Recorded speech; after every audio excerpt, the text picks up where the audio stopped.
gökten yere inendi. Adamdadın şol günkü etjek dilegin bayla. Dağa qarap gündü oyunça kapı deniz derya.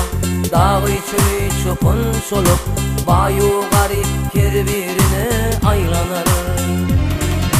Gün doğmaka uyanmak mün bir derde dermandır. Eger gerek bolaysa sır kovada hükmanlar. Bir tur yakşı dilege perişteler görürler. Dilek etmedin denen özümü temid eyle.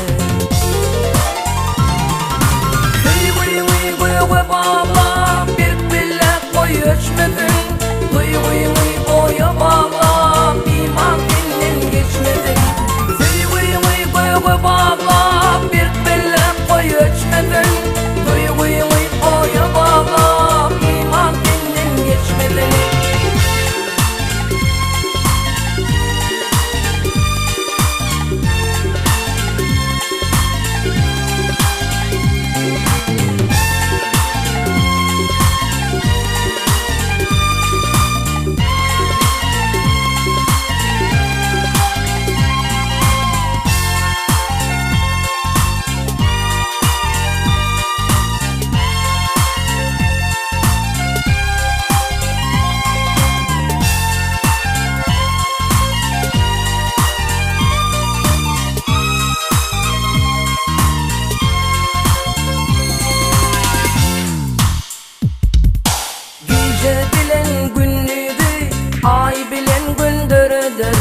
Yer oların daşından tekel hareket eder.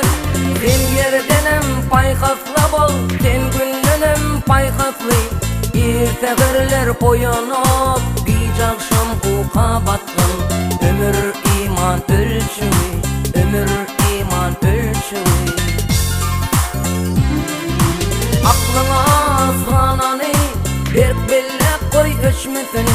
Yürekten kan aylanıp tükönüp güç ver.